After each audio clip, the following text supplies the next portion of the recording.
So last week we had a very lively conversation about self-talk, and in it we were basically talking about that conversation that's constantly going in our heads, what it is, where it comes from, why we have it, what purpose it might serve, and how to manage it, probably is the best word I can think of to describe the relationship that we're seeking to have with it. And the conversation was popping, so I had a little vote online and said, you know, do people want to move on, do the next topic, or do you want to explore this further, because it felt like there was more to say. And I said, you know, we could do like a Q&A type of thing and just share comments and thoughts and suggestions and things like that. But, you know, I've also got some further things to say about it if people don't have questions. But I realised afterwards it is such a huge topic that actually you could almost do a series of conversations just on that very thing, because it's so fundamental to how human beings are, but we don't account for it in how we interact with each other, how we interact with the world, how we talk to ourselves, how we talk about ourselves.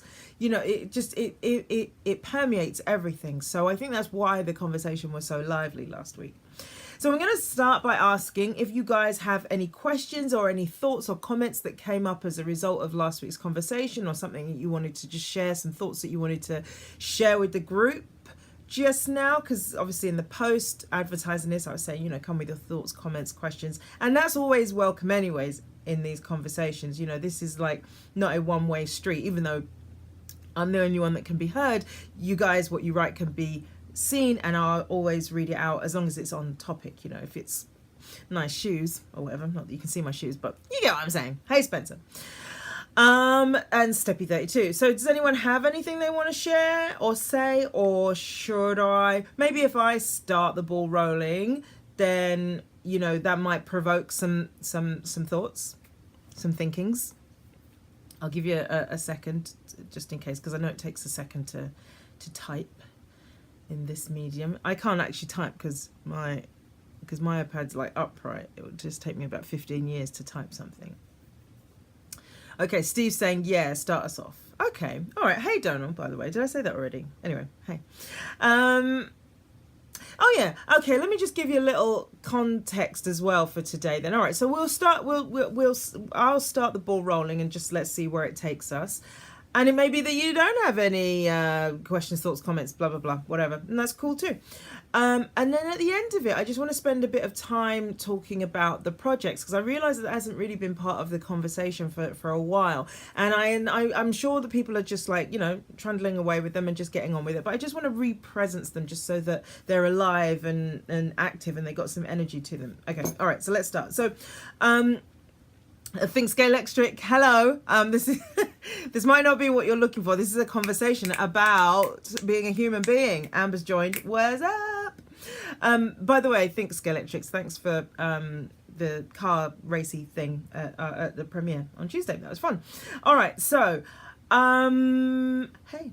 I'm going to start by saying one of the things I think that I did in that conversation that we had last week that I want to clarify is that I collapsed the part of us that creates the self-talk with self-talk itself. I think self-talk is actually a byproduct, and there is a part of us within us that is the source of it. Not just the source of it, but it's almost got the mechanics that give it reason to be, as it were. And then that's all the you know, the reptilian brain, and, you know, the emotional system, and, you know, all that sort of thing. Does that make sense? So as a result of all those systems, self-talk is created. Self-talk is the end of the process, as it were, in terms of just that part of our being. So I just wanted to distinguish that, because I'm gonna, you know, when I'm talking about it a little bit more, I'm gonna talk about the mechanical side of it, like the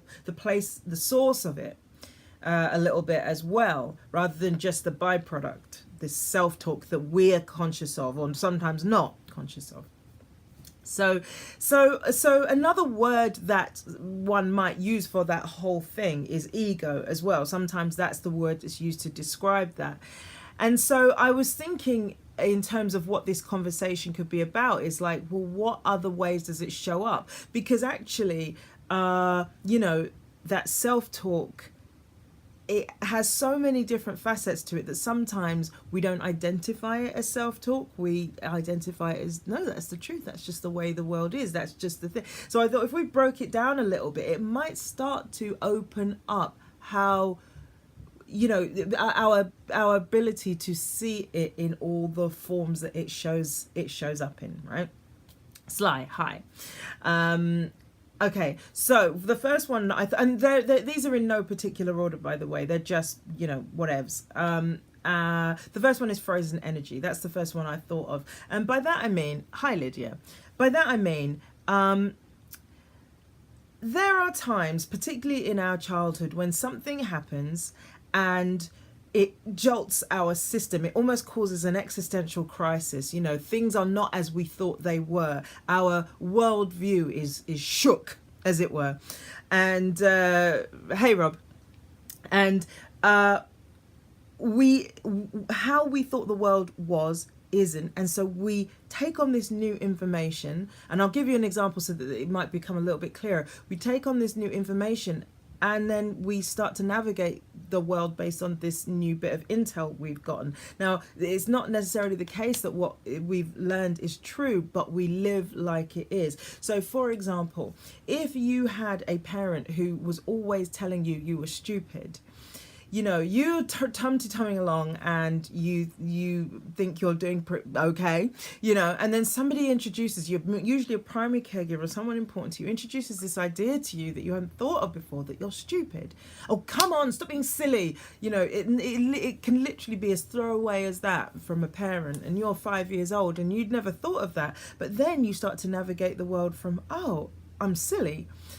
And then that's how you start to encounter the world, is either I've got to prove that I'm not silly, so you're constantly going out into the world trying to prove that you're not silly, or you start to act silly. You become silly because that's the story that you've been told. And all this is just frozen energy that's like locked inside of you, that you're living as though it's a truth. So that's one way it can show up.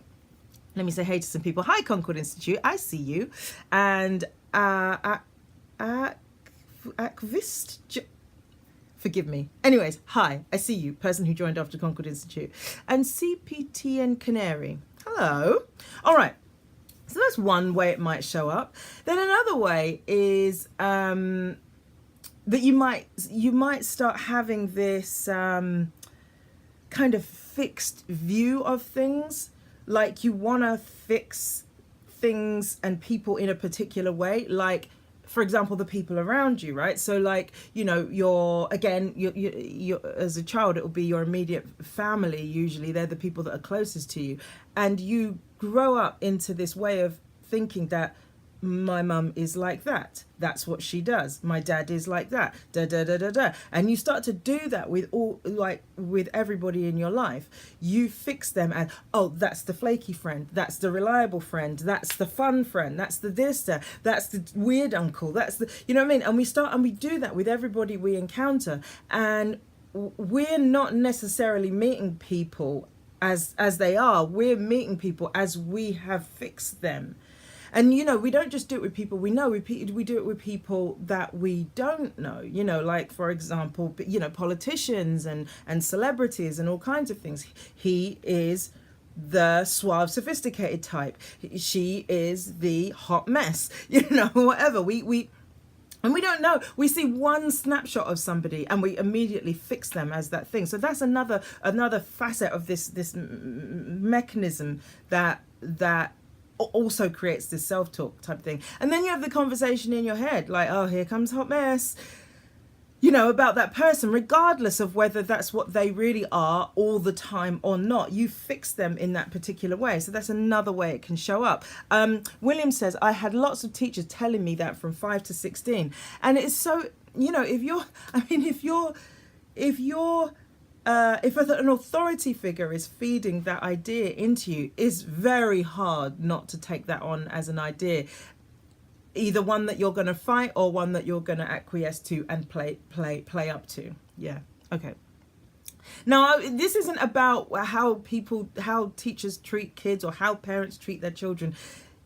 I really think that this is just an automatic part of human development. I think that this process, this mechanism just develops anyways. Like, I don't think there's anything that parents should or shouldn't be doing necessarily. I don't think there's any way parents can stop this process happening, or teachers can stop this. Obviously, there's ways that teachers and parents could be that, like, don't call kids stupid, but that's not what we're talking about. We're talking about literally the mechanics of being a human being and becoming, growing into being a human being, right? Okay, so Steppy32 gives a thumbs up, and Steve says, so I was looking at this week, restoring our personal narrative, looking for the ways we have acted contrary to this and understanding why. Hang on, let me just understand that. So I was looking at this week, restoring our personal narrative. Okay, so changing the narrative about your life as you see yourself. Is that what you mean? And looking for ways we have acted contrary to this and understanding why. Contrary to, I think you might have to explain that a little bit more just so I can understand. Hey Tommy, so Steve says again, I had a major personal breakthrough this week in terms of my personal narrative. I always thought I struggled with confidence, but in fact I've been hijacking things due to fear of vulnerability. Gotcha. I mean, and that goes along with, do you remember ages ago I was saying that thing about like self-doubt is not necessarily the absence of confidence, but it's the presence of something. And so what you're identifying is that confidence is there, but occasionally it's clouded by a fear of vulnerability. So there's an addition of something rather than confidence isn't there. There's confidence, but then it's being clouded by this fear of vulnerability. Oh, William says, I stopped listening and have a first from the OU. Now, William, this is kind of what I mean. Now, not to take anything away from your achievements, but the message sometimes gets through in a particular way, which means that you go, right, I'll show you. And so therefore, one makes it their life goal to not occur as stupid. Does that make sense? Now, that's not to take anything away from your first from the OU. That's amazing at the age of 42, if you don't mind. But that's how the mechanism can work sometimes. It's not so much necessarily about the results. It's about how the message goes in and it becomes this frozen energy. And this fixing thing where you fix other people, you also do it to yourself. How some people are always like, hey, Paul and Ryan, some people are always like, oh, you know me, I'm just clumsy, or you know me, I'm no good with money. I don't know why I'm doing that voice for it. Well, that's a way of fixing yourself in a particular way so that you're making yourself fixed and frozen in this particular way for no reason, because if you wanted to, you could be good with money, and if you wanted to, you could not be clumsy or whatever. But you've got this sort of narrative that you speak into the world, and you've got this idea that it's true of you. Like some people, we all do it. Like, oh, you know me. There's always something that everyone's got. Oh, you know me, or that's who I am. As though that's a specific thing that you always do. Like sometimes I'm shy. Sometimes I do not want to be, in a social situation, or I feel awkward, or whatever. And people go, "You shy? You're a comedian. You do this and you act and so." But that's not what being a real human being is. I'm not like I'm not a performer every moment of every day. And I'm like everybody else. You know what I mean? We go through phases of feeling one way, another. That's what really being a human being is. But we ignore those ones that don't fit the narrative, as Steve said, the personal narrative we have, so that we can keep going around going, oh, you know me, I'm shy, I'm this, Does that make sense? Steve says, correct, I have acted confidently many times, so why do I doubt myself at other times? Creatively, I fear putting myself out there. I think that is an ongoing fear of creatives, is to be out there, be vulnerable, be exposed. I was having a really interesting conversation with an actress, and she's kind of high maintenance. There, I said it. And you know, we were talking about how the madness of you know, how some people have got this perception of artists as being a little bit woo-woo and a little bit crazy or whatever. Well, I realized in that conversation that is part and parcel of being a creative. What makes us sensitive enough to be able to interpret what is happening around us and turn that into some form of artistic expression? That same sensitivity makes us sometimes a bit kooky and weird when we're interacting in a normal sort of social context. So it sort of goes hand in hand. And so, Steve, I think that what you're saying about the fear of putting yourself out there is a very common fear, specifically for the creators. But the sensitivity that gives you the fear of putting yourself out there is also the same sensitivity that makes you a creative. So it's kind of like, but yay that you have that big-heartedness to be able to, you know, to be able to feel the world in such a way that you can turn that into creativity. Hey, Ryan. Mandy, hi. George says, thanks, Steve. That is the same for me, and I hadn't thought about it like that. And Steve says, so do you think stuff like Myers-Briggs are good personal tools or ways to mentally trap ourselves into set ways of thinking about ourselves? Well, it depends, because if what you get from it is something positive, then yeah, but it's not really... I don't want to take away from it. Look, if it's a value, if it creates some sort of breakthrough and people understand themselves a little bit better in that particular context of how they relate to people at work, who they are at work, all the rest of it, then fine. But I always find those things a little bit hit and miss. It's like there was an experiment done where I think it's been done many times, but I saw it on TV, where they asked everybody what their date of birth was, and then they wrote a horoscope based specifically on their date of birth, and they, you know, later that day or whatever, they distributed it back to everybody in the audience, and everybody read their thing, and they were like, oh my god, that's so me, oh my god, this is so accurate, blah blah blah blah blah. Turns out everyone had been given exactly the same thing regardless of when their date of birth was. So in a way, you know what I mean? But I don't want to take away from it. If it's a value to somebody, then cool in the game. Christy says, yes, Steve, I was thinking the same thing. William says, I ran 5-day tech training courses on computer tools. I am shy and it drains me, but I did enjoy doing it. Oh, that's fantastic. And Christy also says, maybe it is limiting when we start to identify as that Myers-Briggs type. Yeah, possibly. I mean, like I say, I'm not going to say never use that, never pay any mind to what comes out of those things. But if it's supporting you, take it on. If not, then just remember that it is a fallible way of categorizing people. You know, so do with it as you will. Do with it as you need to. All right. So not only will we fix people, go, oh, that's so and so, and that's what they're like. We do it to ourselves. We do it to things. We do it to situations. We do it to places. That place is horrible. Like certain, you know how, look, Londoners. There's always, that's a posh part of London, and that's a rough part of London. How many times have you been through a rough part of London and then gone, oh, it's actually quite nice around on this street or this particular bit? And how many times have you been through a posh part? How many estates are there in Fulham?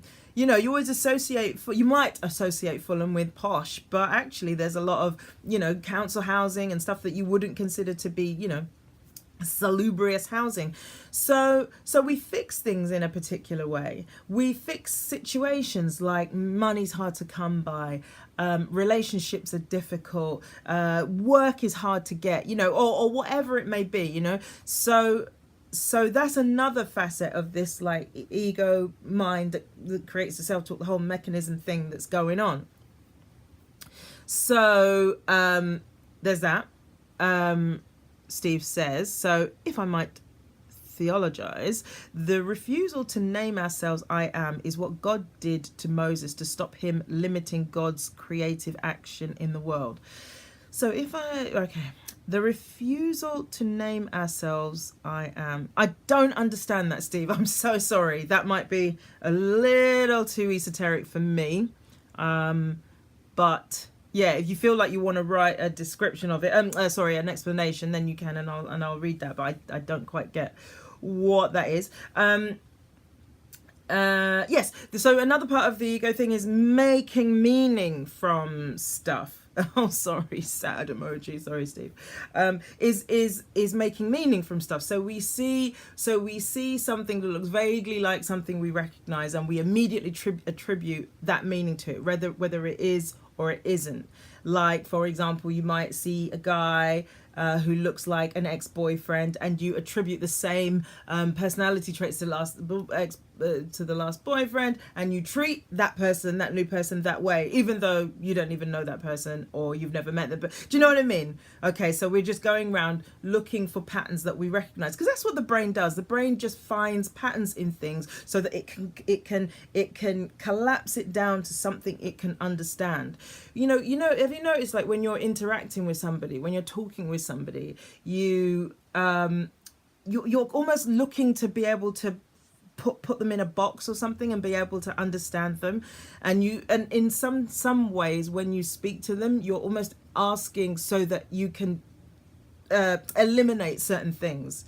How many brothers and sisters you got? Oh, okay, good. Now I understand that person's an only child. That means certain things about them, because you don't just take those bits of information objectively, do you? You're always like, so therefore, in your mind. You don't say it necessarily out loud, but you're going, so therefore, that means you're this. Are you married? Ah, they're not married, but they're 40. So therefore, we constantly do that as we interact with the world, as we interact with different people. We're doing it all the time. This is the ego mind doing that, because the ego mind is about creating meaning out of what it sees in the world. It's trying to constantly understand the world. And that's one of the ways that it will do it, is just by, trying to collapse the entirety of everything that's out there into something manageable, i.e. something with a meaning that it can understand. A big part of it. Hey, Patrick, welcome back. Hang on. Let me just go back for comments. Okay, Steve says, I'll hold on to it until coffee sometime. Excellent. Okay. And William says, do you think the monkey voice is linked to the creative part of our minds? I am going to say no, I don't think it is. I think it's two different types of processes going on in the brain. I mean, I'm no neuroscientist, so, I can't say. I mean, everything that happens in the brain is linked on some level, but I think that the process of, let's put it like this, a process of that monkey mind chatter and our creative mind, I think are two different processes happening in the brain. Steve says, putting them in a box. Yes, that's what I meant about Moses God. Okay, do not put God in a box. Okay, I gotcha. Yes, because when one stops having to put meaning on everything that's out there, then what is out there just is. It isn't I'm looking right now at a coat and a bag and some envelopes and, a cardigan hanging on the back of a door and things like that. When one takes away the meaning of all those things, they are just literally atoms out there, and they're not even that. So in that respect, I mean, I can't theologize about this, but I should imagine that, you don't, what Steve you're referring to is God not saying I am one thing, I am this, you can't contain me because I am everything. And and in a non-theological sense, that's what's out there, is just everything, but it's our brains that need to turn it into things.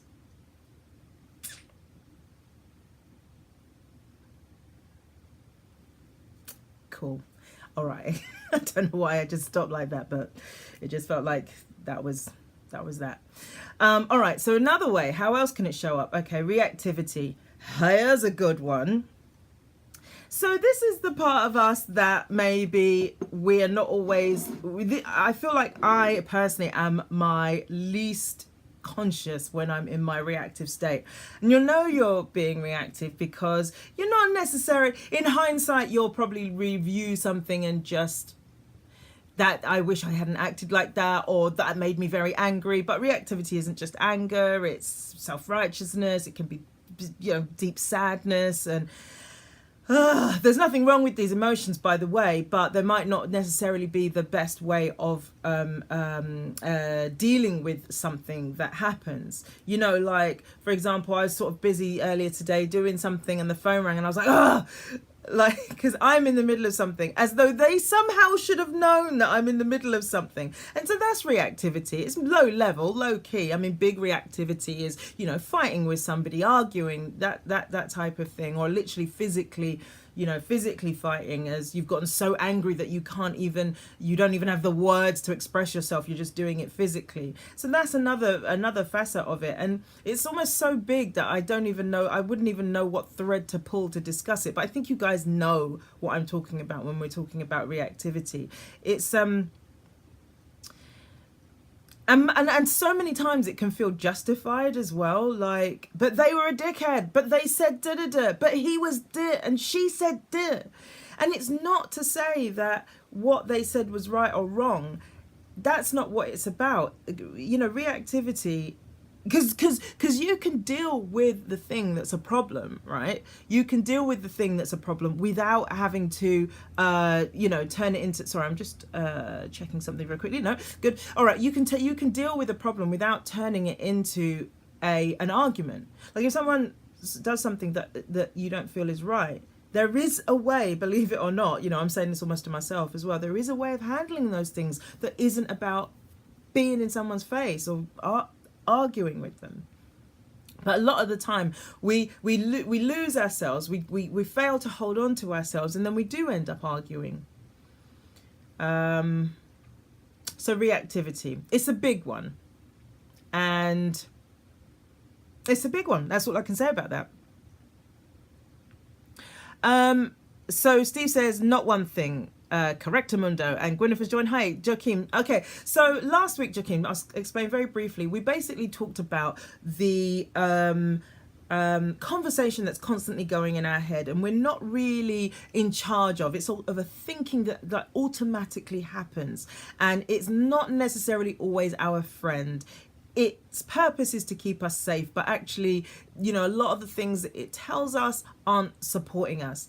Now, this week, I'm talking about that same thing again, that same whole process. So I'm not now just talking about the voice. I'm talking about the whole system and certain ways that it can show up in our lives. So the same system that creates the monkey mind, the just constant chattering in our minds, you know, the one, does that make sense? You know what I'm talking about when I say that? You know, the constant appraising what's going on out there, telling yourself you're no good, telling yourself that person's no good, telling yourself that person's wrong, you know, whatever it is, just constant round and round and round thinking. It's not the thinking that's like positive or working stuff out, you know, like gut feeling. Not necessarily like gut feeling, more like it's a constant just chatter in your mind. You know when you can't get a song out of your head? Well, it's kind of that, but it's conversation. It's like, and it can be about yourself, about why you're not good enough, why you're not able to do, oh, I've messed up, oh, damn it, okay. You know, or that person shouldn't have done what they're doing. That makes me so angry. You know when you have an imaginary argument in your head? I'm talking about that type of stuff that you find it very difficult to get away from that conversation. Okay, cool, you're on board now. Okay, now today I'm going a little bit deeper because I'm talking about the whole system that creates that, and there are lots of facets to it that aren't just about that chatter in the head, like for example this frozen energy thing, where you've taken on some idea that someone planted in you and it just got fixed as frozen energy in your being. Fixing people and making meaning out of whatever you're seeing out there, regardless of whether it's true or not. Reactivity, i.e. anger or a particular emotion that isn't necessarily, is disproportionate, let's say, to the situation at hand. How about that? That's probably the best way to describe it. And yeah, so I'm talking about the same thing, but in a bigger context, taking on more of the being that we are, sort of thing. Okay, Steve says, like, why bother to send my book off? Because it's shit. Exactly that. It's that same sort of conversation. But that, you know, there's a whole system that that is associated with that type of thinking, and it isn't, and the thoughts that are going on in those heads, like why bother to send my book off, are part of that whole system. They're not the whole thing, they're part of it. Okay, so Smalls has joined. Hey, and Steve says, I don't think that, I'm just using that as an example. No, I understood that, I got that. All right, so what else? Well, being right, you know, there's a it's so intoxicating being right, but that is part of the ego system. Now there is such a thing as being right, but there's the delight in being right. That's the part that's the ego. If you are, those people just constantly arguing. I'd say those people. I also do this sometimes, but I'm trying to train myself to just see myself when I'm being that person, but who constantly argue until you agree with them that they are right, and they're very difficult to talk to in that moment. I say they as though they're a different type of person. We all do it. We all have times when we're like, no, I'm right, and I'm going to argue this until the other person sees my way of thinking. That is the ego. That is the ego. Also, the domain itself of thinking in terms of right and wrong is the ego domain. Now, that isn't to say that there's no such thing as right and wrong. Yes, on one plane, one tier of consciousness, on one tier of thinking, yes, there is right and wrong. Murder, wrong, that type of thing. Being good to your neighbor, right. But on another plane, Rumi said, out beyond the field of right and wrong, there is a field, I'll meet you there. And I think what he's saying is that there's another level of consciousness where right and wrong are irrelevant. And so the righteousness, the needing to be right, like how it feels good when you're right, but really how satisfying is it? Because it's coming from the ego. It's not coming from a love of your fellow man. It's coming from I'm right and I'm going to prove it. And that's not massively satisfying, actually, when you really drill down. All right, Hattie and Tom. Hey, Tom, how's it going? Steve says, can you explain how your use of meditation helps you disengage from this self-chatter?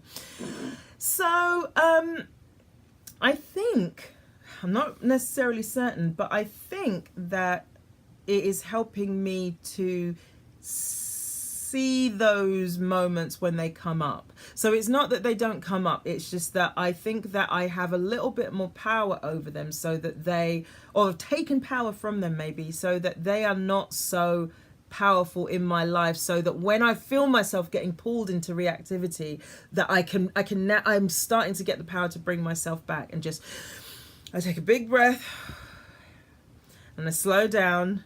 And I get that maybe what I'm thinking isn't real, just maybe.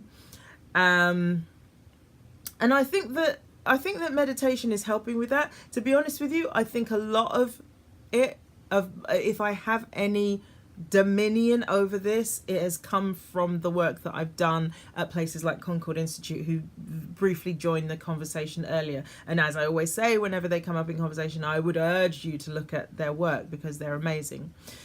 So that's because I see it as a form of brain training, of just like training the mind to not be so enamored with vacating the present moment. Because again, that is another facet of the ego, is like not wanting to be in the present moment because it gets nothing from it. If it's about looking for problems, looking for what should be that currently isn't, or what is that shouldn't be, it's not going to find that in the present moment, because actually the present moment is exactly as it should be. Yes, things need to change. That's the paradox of the human existence, is that in this present moment everything is as it should be, but things need to change. Like for example, if you think about the plastic problem, single use plastics, right? We've got they're everywhere. They're in seas, they're in landfill and all the rest of it, but everything's as it should be. For everything that human development has created, we are exactly where we should be, and we're just as we should be. Do we want it to stay the same? Of course not. We want things to change, and that's the paradox of being in the human condition at the moment, is that everything's as it should be, but everything needs to change. I can't say any other way than that. I hope that makes sense. Steve says, someone this week was talking about how pausing and taking a moment, closed mouth, re-engages the brain, which had disengaged in the emotion of the moment. Someone this week was talking about how pausing and taking a moment, closed mouth, re-engages the brain, which had disengaged in the emotion of the moment. Yeah, I mean, I don't see what, I can't imagine any situation where taking a minute, taking a second isn't going to be a good thing. It just gives you a little bit of space to see things as they are. Because remember, I was saying this thing about how we're not seeing the world as it is, we're seeing the world how we are. And that's what that fixing thing is about, is we're taking our version of the world and everything in it and imposing it on it when that's not really what's so. That's not really what's out there. So, yeah, of course, taking a minute is going to bring you back into the present and reconnect you with really what's so. Troy and Evan, hey. All right, so, oh wait, there was something else. Oh yeah, vacating the present moment. Okay, I'm gonna rattle through a few because this hour has flown by. All right, so a couple of others.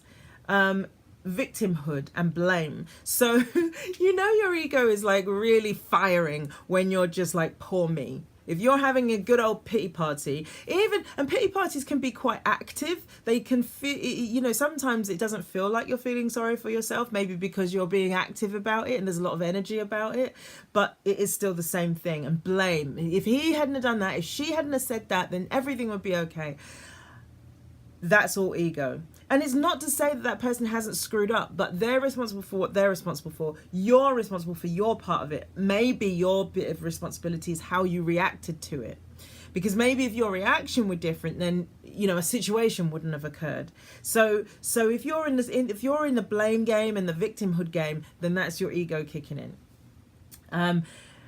But equally, see, a lot of these things sound like downers. There's a lot of anger and what we might call negative emotions. But actually, sometimes this ego thing can give you an inflated sense of self. So it can think you're more awesome than ever, and you know that you're better than other people and stuff like that. So that can be another way that it can show up, and also ultimately will show up in your self-talk as well, of just like going, oh, that person doesn't know what they're talking about, you're better than them, da, da, da, da, da, da, da. Which also leads to the comparisons. I think we talked about that last week, of like, and this is specifically in the context of being a creative, but it affects everybody, of like, you know, the ego creating comparisons between you and your fellow artists, or in fact, so many different areas of life where we can create competition where there needn't be any. The ego is the source of any sense of lack that we might have, or scarcity. It comes from the ego. This place is also the domain of linear time, having a relationship with time in a linear fashion, i.e. that the past is somewhere over there behind us and the future is over there in the corner. And it's not to say that that isn't how time is, but when you're in a particular paradigm, that is how the world and life and time occurs, as being this linear thing. I can't say any more than that because otherwise we'll get super esoteric, but let me just leave it at that. The ego relates to its life as there's a past back there and a future over there, and I'm in the middle of this piece of string, just shuffling along, going forward only. But maybe the past and the future don't exist quite in the way that we imagine they do, because where is the past? You can't put your finger on it, can't touch it, can't get there, can't go into the future. There is only now, but we still have this, like, you know, this relationship with these two entities as though they're real. You know, I spend a lot of time, and this is another thing that meditation is useful for. I used to spend a lot of time in imagining the future, thinking of the future, thinking of the things I would create for the future, the things that, and why that would be better than what is. And actually, ultimately, it leads to despair because you never get there. And whenever you do get to that place that you were thinking of in the future, it feels as mundane as the present that I was previously trying to escape. So the only way to avoid that is to just stay rooted in the present moment. Steve says, oh, hey, Curtis, by the way. And Steve says, you'll never know how much these talks have positively entered and influenced my subconscious. And Tommy says what he said. Oh, thank you, Steve. Thank you, Tommy. Thank you, both of you. That's really lovely to hear. I hope so. I mean, it supports me. And I meant to tell you guys that, you know, whatever we're talking about, I'm going through. And if you're going through it, I'm most likely going through it with you. Joachim says, you're getting timey-wimey now. Yeah, you see, it's too esoteric, isn't it? Okay, so listen, let me wrap this up. And this is how I want to conclude this part of the conversation, is to say that it can look like, God, this ego thing is a nightmare. Like it is dominating every part of what is there of me that isn't this thing. Well, first of all, what there is to say is that I've been to the front. There's no point trying to escape it, because that could be your instinct is just go, okay, well, if I get myself some therapy, I can heal whatever that teacher said to me or whatever that parent said to me. Yes, you can heal those things, but what I would propose is just having a new relationship with it. And what that looks like is just giving all that room, giving all those things that come up, just giving it space. It is one part of who we are. Most people live as though it is all of who we are, but it isn't. Basically, it's one part of who we are. There's no escaping it, but giving it room to be, because as I say, it's just frozen energy of a child that got fed some misinformation and ran with it. And so you parent this part of you like you would parent a child of whatever age that frozen energy is.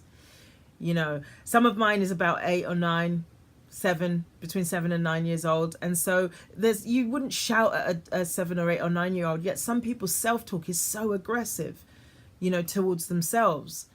So parent that part of you as though it were a child of that age, because really that is energetically what it is.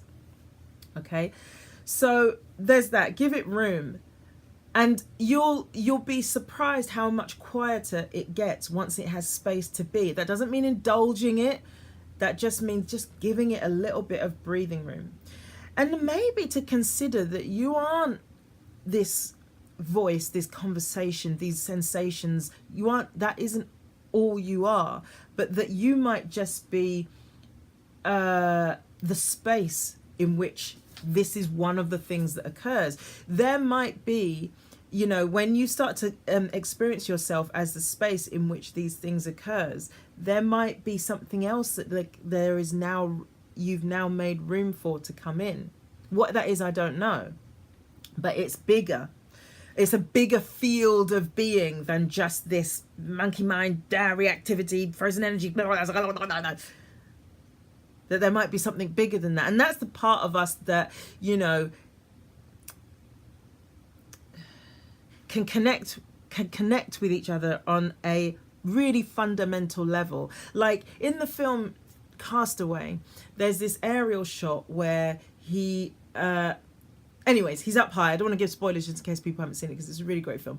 And he notices that there's all these little rock formations, and they appear to be protruding over through the water. And as they protrude, they appear to be single and separate. But that actually, because he's so high up, he can see that just below the surface, they're all joined. They're all part of the same landmass. And that's perhaps what people are. You know, there's an appearance of this singular, separate entity called my body, my me, or whatever, and we call ourselves a me, and that's the rocks above the water. But actually below, which is the space that we all occupy, is one space, right? It's one thing. We are all, and so when people say we are all one, that's what they're talking about. They're talking about the fact that underneath the surface, what may appear to be singular, separate objects, and maybe that's how we have to be in this particular type of material world. You know, we appear to be single, separate objects, but underneath, you know, the space that we are is one space. There's not one space for every individual person. Underneath the surface, it's just one thing.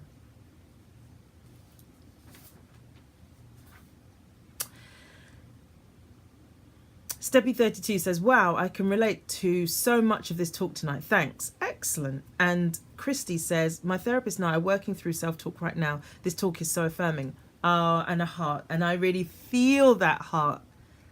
I feel that heart. Because this is one of the hardest things for people to contend with because sometimes, you know, I don't think we can imagine what it is like to be in somebody else's head. And in some people's head, this self-talk is, I can only imagine, is paralyzing, debilitating, just exhausting. you know. And some people have got it much quieter, and they may have that may have happened for them naturally, or they may have had to do work to do it. But if in any way you can find your way into a situation where you can just talk things through. When I was at Landmark, you know, one of the things that they said was that one of the best technologies, I like the fact that you used the word technology, so one of the best technologies for dealing with a situation is talking. So yeah, I'm not talking about indulging or anything, but being in the context of a conversation about this, we all need it, because we all have this self-talk going. And some people go, oh, I don't do therapy, it's not really what I do. Well, okay, I really hope that voice is quiet for you, but for some people it's just not the case. So if you can find your way into that type of thing, then you will get some relief. And I hope that these conversations have given you guys the same, not the same thing, because obviously we're only here for an hour and it's a one way, you know, as in I'm doing most of the talking, but yeah, there's that. And so I'm going to do a very quick plug for Gilsey. Hey, I'm going to do a very quick plug for Concord Institute, because the reason that I am able to speak on this is because of the work that they do there and the stuff that I've learned through the programs that I've done there. It's basically ontological studies, so the study of the nature of being. But it isn't about chalk and talk. It's not about, oh, now I know about being. It's experiential. So your life and your experience of your life is transformed through these programs. So if you get a chance, and especially if you're in the UK, if you're not, unfortunately, that's the only outlet they have is in London. But I would you know, strongly urge you to look them up and just look at their work. concordinstitute.com. So yes, that's it. All right. Does anyone have any questions or anything that they want to talk about? Anything that came up particularly through the course of that conversation before we talk about the projects?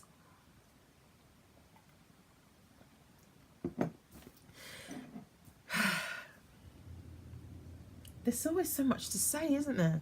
It's maddening. I'm just getting my list of you guys' projects. You can't see that, it's just a glowing screen as far as you guys are concerned. I'll give you a moment to type, because I always forget actually that you have to if you want to say something. So good for you guys who managed to get comments written like pretty quickly actually. You know what I'm saying? Was that of use to people? Are we feeling like it was worth revisiting this topic? Because obviously we started last week and we came back to it. Yeah, we came back to it this week. Sorry, I'm reading a comment and speaking at the same time. Yes, I hope that was of value to you guys by revisiting it. Is it a problem if it's too silent sometimes? Oh, the voice. Gosh, no. I don't know what too silent means. I think I would just enjoy it. But that's just me, who's got one that just doesn't stop chattering.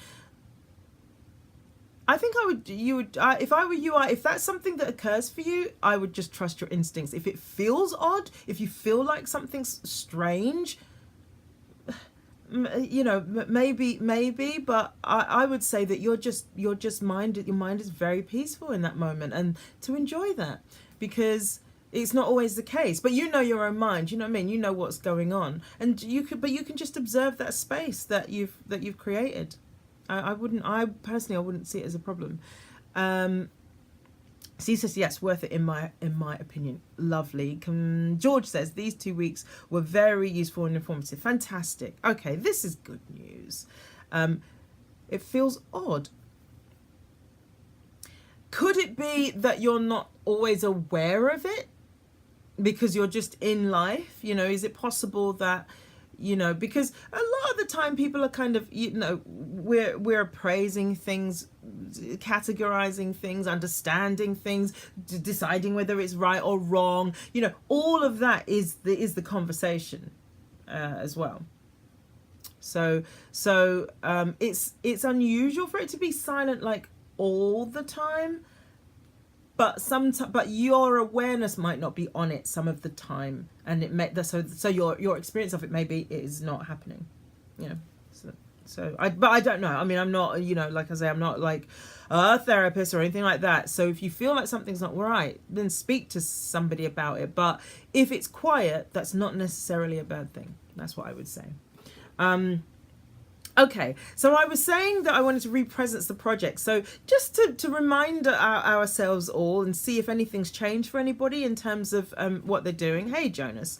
So and if you feel like, as I say, your projects, if you feel like, yeah, I want to update and say how it's going, please feel free to do so. If you want to answer the question this week was, to complete your project, what do you need? So is there something in you, some personal resource you need, some actual physical resource you need? What do you need to complete your project? And as I'm reading them out, you might want to just share a little bit about how your project's going. You could do that, or you can just chill and listen. Or if your project's changed, let us know and I'll update this, because I've got 16 projects here. I don't think everyone's here, but if you are, then sound off. Lisa says, love these past 2 weeks, really helped me get back to where I needed to be. Wonderful, that's great news. And that's and I could feel that self-talk was like well, like I say, it's a big thing that affects every single human being on the planet, probably bar like literally 0.00001%, maybe 1% of the population literally don't have that conversation going on in their heads, but for most of us it's there in one form or another to a greater or lesser degree. So I'm glad that we did these two. I'm personally glad we did these 2 sessions. All right, so projects. So we're I don't know what, to like a third of the way through, I would say, because these finish at the end of, yes, that's right, we are a third of the way through, because we're going to finish these at the end of March, right? So these are the projects that I've currently got. I'm doing meditation every day for 10 minutes. Well, a minimum of 10 minutes is what I'm going for. And actually, after every self-talk, I increase the amount of time that I'm doing by a minute. So I'm now up to 16 minutes it will be today. And I found it quite challenging. There's a part of me that's very impatient and very aware of the time going by, but I'm trying to include that in the process and make that all it. And that if I can somehow make room for that part of myself that is impatient, that is also the meditation process, rather than it being contrary to it. You know what I mean? Because otherwise, then that's 2 things I'm fighting. So instead, I've included it in the process, and that really takes the power out of that part of my brain. It's going, ooh, that feels like a minute. Have I done 5? That feels like 5. Yeah, etc. All right. Okay, so that's my little feedback. Okay, so Lucy's not here, I think, but she's meditating 4 times a week for 5 minutes. Paul is doing live gigs. And his goal was to get out of his own way. We never quantified Paul's, but yeah, get out of your own way. Amber is gonna try and get 2 voiceover jobs. I'm keeping an eye on comments as well, just in case you guys chip in. Gwyneth is going to read 2 books. I think there were specific types of books, weren't they? If I'm not mistaken. George is going to be writing a minimum of 30 minutes 3 times a week. How are you doing with that, George? Tom is going to meditate 4 times a week, minimum 10 minutes. Tom, how's that going? You said you found an app for that. Steve's going to write 100 pages of the book. Steve, sound off. How is that going? Tom is going to lose 3 inches from waist. Tom, if you're still there. Donal, write a tight 30-minute spot. Did I add the word tight, or did you say tight? Because tight is very different from 30 minutes, isn't it? Alice is going to lose a stone in 3 months. I don't think Alice is here. Carly's not here. Hers was meditate 5 times a week for 20 minutes. SJ is first draft of children's book. She's not here. Rob is going to meditate for 10 minutes every... I've got every, and then I didn't finish the sentence. Was it every day, Rob? Ryan's going to create a painting on canvas. Ryan, how are you getting on with that? And Nettie's going to finish a draft of her book. She's not here. Okay, let's see. Let me see. Lisa, we didn't have a project for you. It's not too late, you know. Steve says, my project is going well, collecting some good affirmations that I am on the right track, should complete in time. So yeah, so yours was to write 100 pages of the book. So basically the 31st of March, I guess, is kind of the end of these projects. So you reckon you'll have 100 pages by then? That's awesome work. Anyone else? Anyone got any what's the word? Any responses to that question? Like, what do you need? For me, what do I need? I think I need routine. That seems to be what works for me. And what I've tended to do is schedule it in my diary, which sounds a little bit counter, like non-spiritual or whatever. But when I do that, it takes the fuss and the drama out of, that sort of negotiation you want to do with yourself of like, I'll do it later, or I'll do twice as long tomorrow. If it's in the diary, I can't argue with it. You know what I mean? And I treat my diary kind of as gospel, unless something really extreme or happens that, changes that. So that's kind of helped a lot. So George says, mostly managed it. What was yours, George? Let me remind myself. 30 minutes 3 times a week. So mostly managed it. It helps that I am treating it as practice rather than to show anyone. Yeah, look, and that's a really good point, George, because at the end of the day, everything we write is a byproduct of our learning process. And so even if it does get shown to people, it's a byproduct of the learning process. And if it doesn't get shown to people, it's a byproduct of the learning process. So there's nothing to lose if you're doing it. As soon as you're doing it, you're winning. So whether you show it to people or not. And I think that's a great sort of mind. If that's what you need to make it work, there you go. That's something you need, is to consider it to be a practice rather than, a kind of a work commitment or something. And now it's working for you. So Paul says structure for me. Structure is what you need. Then once I've set out my plan, more action and less thought. Yeah, I get you. I feel that. And actually, when you say less thought, you mean less stalling thought or less stalling thinking, because the thing with this whole ego mind thing is that we can't control it, we can't stop it, but what we can do is have a new relationship with it. So if instead of you trying to think less, just don't succumb to it. Just have the action be what speaks at the end of the day, rather than the thinking and the thinking and the thinking. Steppy says, my project is to write Reiki manuals for me to teach Reiki. I'm going to add you to the list. Now, I'm getting the countdown. Great. Okay, so Steppy 32. What we tended to do is make them measurable. So if there's a way of you making that measurable, so that what can you achieve by 31st of March, then that will be that will fit into this particular project for what we're doing. But that's brilliant. Reiki manuals. I love it. Mad Maud Inc. Hi. George says exactly. Paul says yes. Less mental chatter. But like I say, you can't necessarily stop it. So a new relationship with it. Just let it be a radio in the background, as Carly described it. Tom says, I'm doing well with my meditation. Coincidentally, it's helping me with the negative self-talk that has ruled me out for a long time.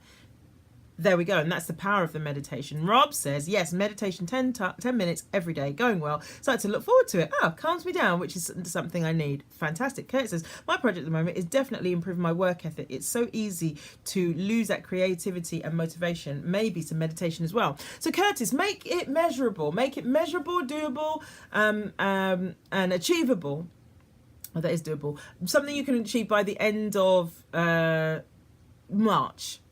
So hit me up, DM me, Curtis, and who is the other one? Steppy. And I can sort of to walk you through how to make these your goals specific. Small says, I need accountability, but I also need to work through the emotional block that's keeping me from writing. So much anxiety attached to it. Can you just start, even if you don't show it to anyone? Can you do what George is doing and just make it I'm doing this to do it as a practice.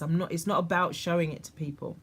Paul says, in terms of quantifying my goal, it was to do at least an open mic per week. That's what I'm talking about. Overall, I'm getting more comfortable with performing again. All right. 5 seconds. So I'm going to say goodbye. After party.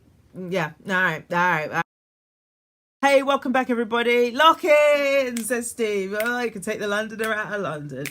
All right. So what we got? Who else? Anybody else want to throw in anything? It's really great that you guys are just rolling with this. It's like Because it's not for any other reason than just to do it, just because we want something else out of our lives. And I think that's wonderful. So Lisa, you're going to DM me your project. Yeah, because I was like, it just suddenly occurred to me. It's like, how come Lisa's not on the list? Okay, so Lisa has a project. I'm just making a note so that you're in my project list of love. All right, Urban Rat, hey. So yeah, does anyone else have anything they want to add? Or no? It sounds like you guys are doing really great, and I encourage you, if you haven't created a project in this context, to do so, not for any other reason than to have the support of a group to really kickstart something like Smalls. You're talking about something energetically that's in the way. And this group, you know, I do not underestimate the power of committing to something in the context of this group, because everyone has been so supportive of each other and cheering each other on, and you guys are starting to recognize each other's names as you show up on the, you know, on the call sheet, you know, every week. So this is a safe context in which to experiment with pushing the boundaries of what you're doing. Even if it's just an experiment, or whether it's, you know, a real thing that you're all about. I want this to happen. This is actually gonna form part of my professional life. George says, thanks for the talk and a good week to all. All right, cool. So unless there's anything else, look, we can wrap this up. I just don't like doing the blah, blah, blah, blah, sort of end to the thing, and I thought I had the timing down and everything, but don't I always? Yeah, guys, so next week, I'm not going to be doing one of these conversations because I've committed to being on a program actually with Concord. We're going to be shaping Concord's future for the next year. So that's what I've committed to do. So that's going to take the entire weekend. And so what am I saying? Oh yeah, so the following week is when I will be back, and that's when we'll have this self-care conversation. So we'll talk about some of the practical things that we can do energetically, nutritionally, physically, emotionally, like all the different things that we can do as artists to support ourselves. Because I think one of the biggest things about what we're doing is what I said earlier to Steve, I think it was, is a sensitivity that makes us be able to take, you know, what we're observing of the world and turn it into something creative. Is also, you know, that sensitivity also makes us quite prone to not, you know, having self-care, not taking that on as fully as we could. So we're going to talk a little bit about that next week. Week after next, sorry, 17th.